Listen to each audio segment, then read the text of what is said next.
should call her.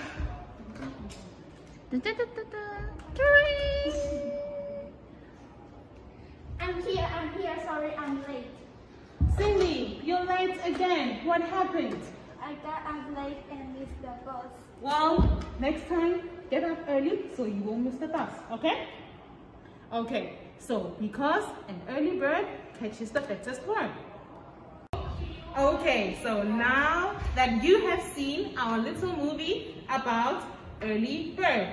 Okay, so early bird means waking up early, getting to places very early. So it's called being an early bird, okay? Early bird. So when you do things very early, we call you an early bird.